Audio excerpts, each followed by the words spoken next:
Session છે જોઈએ શરૂઆત કઈ રીતે આપણે જોઈ રહ્યા છે નજર કરીએ સૌથી પહેલાં તો નિફ્ટી તરફ 25,100ની આસપાસ જો 120ની આસપાસ જોઈ રહ્યા છે અત્યારે ઓલમોસ્ટ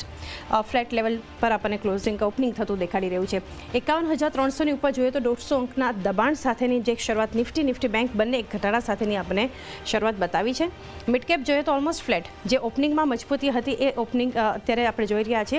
મજબૂતી સાથેની જે શરૂઆત અને બીટ્સ હતા પ્રી ઓપનિંગના ત્યાં અત્યારે વેચવાલી રૂપિયા અત્યારે જોઈ રહ્યા છે 59,470ના લેવલ્સ અને એક રિકવરી તરફ અત્યારે ઇન્ડેક્સ જોઈ રહ્યા છે સ્મોલ કેપ 19,596 ઉપર જોઈ રહ્યા છે 70 અંક આસપાસની મજબૂતી સાથેની ત્યાં પણ શરૂઆત છે સેન્સેક્સ જોઈએ 82,040ની આસપાસ અત્યારે 150 અંકના દબાણ સાથેની એક શરૂઆત થઈ છે મિડ કેપ સ્મોલ કેપ થોડી ઘણી મજબૂતી બતાવી રહ્યા છે અત્યારે બાકી જોઈ રહ્યા છે મેજર ઇન્ડાઇસિસ ઘટાડા સાથે શરૂઆત છે પરંતુ સ્ટોક સ્પેસિફિક એક્શન જોઈએ 1200 શેર્સ અત્યારે જોઈ રહ્યા છે એડવાન્સ તરફ એક એનએસસીમાં શરૂઆત બતાવી રહ્યા છે તો ઘટનારા સ્ટોક્સમાં છે 465 કાઉન્ટર્સ જોઈએ આ બધા વચ્ચે સેક્ટર્સ કઈ રીતે અત્યારે આપણને ચાલ બતાવી રહ્યા છે તો સેક્ટર્સ પર નજર કરી લઈએ તો એક મેટલ થોડી ઘણી વેચવાલી એફએમસીજી ત્યાં પણ એક દબાણ છે ફાર્મા ઓલમોસ્ટ ફ્લેટ પરંતુ એક થોડી મજબૂતી અને ખરીદદારી અમુક સ્ટોક્સ બતાવી રહ્યા છે રિયલ્ટીમાં 0.5%ની મજબૂતી છે નિફ્ટી આઈટી 5% ઉપર છે ઓઇલ એન્ડ ગેસ 5%ની ખરીદદારી છે પરંતુ કેપિટલ ગુડ ઇન્ડેક્સ અને નિફ્ટી ઓટો ત્યાં આપણને એક વેચવાલી દેખાડી રહી છે સાથે જ નજર કરી લઈએ સ્ટોક્સની ચાલ પર જે રીતે ઇન્ડેક્સ અને સેક્ટરે શરૂઆત બતાવી છે સ્ટોક્સ જુઓ મેજરલી અત્યારે આપણને રેડ નિફ્ટીના કાઉન્ટર્સ આપણે અત્યારે જોઈ રહ્યા છે એલટીએમ માઇન્ટ્રી સૌથી વધારે મજબૂત છે 2.25%ની ખરીદારી સાથે બજાજ ફિનાન્સ ટીસીએસ ત્યાં પણ એક થોડી ઘણી મજબૂતી છે બજાજ ફિનસર્વ હીરો મોટોકોર્પ પાવર ગ્રીડ મજબૂતી સાથે વેચવાલી થઈ રહી છે પ્રાઇવેટ બેંક્સ અત્યારે જો એક્સિસ બેંક એચડીએફસી બેંક ત્યાં એક દબાણ છે સાથે પીએસયુમાંથી એસબીઆઈ 0.5%નું દબાણ છે doctor Reddy's NTPC ITC JSW steel Grasim Tata motors જેવા કાઉન્ટર્સમાં આપણને અત્યારે વેચવાલી દેખાડી રહી છે અન્ય સ્ટોક્સ જોઈએ તો આયશર મોટર્સ એલએનટી સિપ્લા ત્યાં પણ એક વેચવાલી છે હિન્ડાલ્કોમાં 0.5%નું દબાણ છે એચયુએલ ટાઇટન ગઈકાલે નિફ્ટી ગેનર કાઉન્ટર ટાઇટન આજે પ્રોફિટ બુકિંગ બતાવી રહ્યું છે ઓએનજીસી થોડી ઘણી ખરીદદારી એશિયન પેઇન્ટ્સ થોડી મજબૂતી છે ટેક મહિન્દ્રા અપોલો હોસ્પિટલ ટીસીએસ શ્રીરામ ફિનાન્સ સન ફાર્મા મજબૂતી સાથે શરૂઆત બતાવી રહ્યા છે તો ICICI bank Maruti Bharti Airtel HDFC life HCL tech અને અલ્ટ્રાટેક સિમેન્ટમાં એક વેચવાલી થતી આપણને દેખાડી રહી છે રચના છેલ્લે એક વ્યૂ લઈએ એક શરૂઆત પર 25,100 આ લેવલ્સ અત્યારે જોઈ રહ્યા છીએ ઓપનિંગ લેવલ કરતાં નીચે નિફ્ટી આપણને એક દબાણ વધતું જોઈ રહ્યા છે નિફ્ટી બેંક જે રીતે એક શરૂઆત આપણને બતાવી રહી છે ત્યાં પણ નિફ્ટી બેંકમાં પણ આપણે જોઈ રહ્યા છીએ કે એક વેચવાલી આવતી નિફ્ટી બેંકને લાવીએ સ્ક્રીન પર એના લેવલ્સ જોઈએ તો 51,000 લગભગ 300ની આસપાસ જોઈએ 250 અંક આસપાસનું દબાણ નિફ્ટી બેંકમાં પણ છે બીટ સેટલ થઈ રહ્યા છે પરંતુ આ ઓપનિંગ તમે કઈ રીતે જોઈ રહ્યા છો જી ઓપનિંગમાં મારા પ્રમાણે નિફ્ટી ફ્યુચર્સમાં જ્યાં સુધી આપણે 25,100 નહીં જોઈએ ત્યાં સુધી સપોર્ટ ઇમર્જ થાય એવા ચાન્સીસ ઓછા છે કેશમાં આપણે 25,100ની આસપાસ ઓલરેડી છે પણ આમ ટોકિંગ અબાઉટ ફ્યુચર્સ તો થોડી ઘણી અહીંયાથી વધારે ગિરાવટ આવે તેવા ચાન્સીસ છે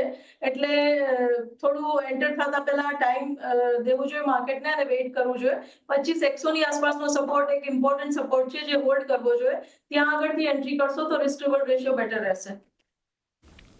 ઓકે એક વ્યૂ ઓવરઓલ જોઈ રહ્યા છે માર્કેટ છે અત્યારે આપણને એક શરૂઆત બતાવી રહ્યું છે એ સાથે રચના સમય થયો છે કે રજા લઈએ ડિસ્ક્લોઝર્સ જાણીએ આપના જી આપણે ઘણા સ્ટોક્સની વાત કરી છે જેમાંથી કોઈ સ્ટોક્સ મારા કે મારા ક્લાયન્ટ પાસે હોય જ શકે એટલે ઇન્વેસ્ટ કરતા પહેલા પર્સનલ ઇન્વેસ્ટમેન્ટ એડવાઇઝરની સલાહ લેવી જરૂરી છે જી રચના આભાર આપનો અમારી સાથે જોડાઈ અને ખાસ માર્કેટ પર ચર્ચા કરી એ સાથે જ આગળ એક સિમેન્ટ માટે ઓવરઓલ ગૌરંગજી વ્યૂ લઈએ ગઈકાલના સેશનમાં આપણે જોયું હતું એક મજબૂતી જો કે માર્કેટ બંધ થતાં એક પ્રોફિટ બુકિંગ પણ થોડું બતાવ્યું પરંતુ એક માંગને લઈને જે એક આશા આ સેક્ટરમાં હતી તો આપણને સ્ટોક્સ મજબૂતી તરફ દેખાડી રહ્યા હતા કઈ રીતે ઓવરઓલ આ સેક્ટરને તમે જોઈ રહ્યા છો લાંબા ગાળા માટે સિમેન્ટ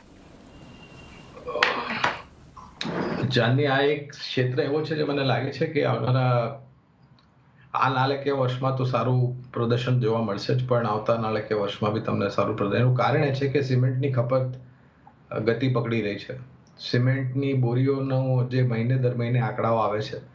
એમાં ધીરે ધીરે આપણે ઉપરની સપાટી જોઈ રહ્યા છે સિમેન્ટની બોરીઓના ભાવ જે છે અમારું અનુમાન કહે છે કે પૂર્ણ ભારત વર્ષમાં એટલીસ્ટ 5%ની આસપાસનું ઉપરની તમને ભાવ જોવા મળશે કદાચ એનાથી વધારે બી થઈ શકે છે જે લાગત ખર્ચને લઈને છેલ્લા નાણાકીય વર્ષમાં દબાણ હતું ચોખ્ખા નફા પર એ હવે દૂર થઈ ગયું છે અને લગભગ બધી જ કંપનીઓએ પોતાના ઓપરેટિંગ માર્જિન્સ છે એ સુધારવાના પ્રયાસ કર્યા છે અને લાગત ખર્ચને બી એ કાબૂમાં લાવવાના પ્રયાસ કર્યા છે. અલ્ટ્રાટેક, એસીસી, અંબુજા અને ગ્રાસિમ આ દિગ્ગજ કંપનીઓમાં દાલમિયા ભારત, સાગર સિમેન્ટ, રામકો સિમેન્ટ, જેકી લક્ષ્મી સિમેન્ટ, બિરલા કોર્પ, ઇન્ડિયા સિમેન્ટ આ બધી જે કંપનીઓ મિડ ટુ સ્મોલ કેપ કેટેગરીમાં આવે છે ત્યાં આગળ ખરીદારીની ભલામણ છે. અલ્ટ્રાટેક, એસીસી, અંબુજા જેવી કંપનીઓ એક ફોકસમાં મોટી કંપનીઓ અને ત્યારબાદ અન્ય cement counters Dalmiya Bharat, Sagar cement, જેકે લક્ષ્મી સિમેન્ટ, બિરલા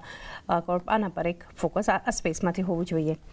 ત્યારબાદના કાઉન્ટર્સ અમુક જોઈએ. વોલ્યુમ બેઝડ એક્શન થોડી જોઈએ. વિરાટ, કેસી ઇન્ટરનેશનલ જુઓ 4% મજબૂત વોલ્યુમ બેઝડ બાઇંગ કાઉન્ટર બતાવી રહ્યું છે અત્યારે. જે રીતે આજે કંપની માટે સમાચાર છે એને લીધે એક ફોકસ કેસી ઇન્ટરનેશનલ માટે બનતો દેખાડી રહ્યો છે. એક નવો ઓર્ડર TNT ઓર્ડર કંપનીને 1423 કરોડનો મળ્યો છે સાઉદી અરબમાં. એક વ્યૂ આના પર લઈએ કે કેસી ઇન્ટરનેશનલના ચાર્ટ્સ પર. કેસી ઇન્ટરનેશનલને જોવા જઈએ તો યસ્ટરડેના સેશનમાં પણ આપણે સારી એવી મોમેન્ટમમાં બનતી જોવા મળી હતી. જ્યાં ક્યાંક ને ક્યાંક વારે ઘડી જે હર્ડલ ફેસ કરતું હતું 945, 940 ની આસપાસનું એ બ્રીચ કરીને સક્સેસફુલી આપણને સસ્ટેન થતું જોવા મળ્યું 1000 ની ઉપર. તો એક ડેફિનેટલી એક પોઝિટિવ સાઇન છે સ્ટોક્સને લઈને. યસ્ટરડેના સેશનમાં વોલ્યુમ્સ બી સારા જનરેટ થયા હતા. પરંતુ જે રીતના આજે ગેપ અપ ઓપન થયું છે અને ઉપરની સાઈડથી આપણને પ્રેશર બિલ્ડ થતું જોવા મળી રહ્યું છે એ રીતના જોતા લાગી છે કે થોડું વેઇટ કરવું જોઈએ. અગર તમને અહીંયાથી ફરીથી આપણે પોઝિટિવ સાઈડની ડિરેક્શન કન્ટિન્યુ થતી જોવા મળે છે 1040 ની ઉપર સસ્ટેન કરવા લાગે છે ત્યારે જઈને તમારી બાય ઇનિશિયેટ કરવું જોઈએ. નીચેની સાઈડ પર અગર તમારે ધ્યાન રાખવું હોય તો નીચે આપણને ફરીથી 960 ની આસપાસ મળે છે તો ત્યાં બાય કરવું જોઈએ. કરંટ પ્રાઇસ પર અવોઇડ કરવું જોઈએ, પરંતુ યા તો એ 1440 ને ઉપર જાય છે ત્યારે યા તો 960 પાસે આવે છે ત્યારે આ બે લેવલ્સને ખાસ ધ્યાનમાં રાખીને તમે બાય કરી શકો છો. ઓકે,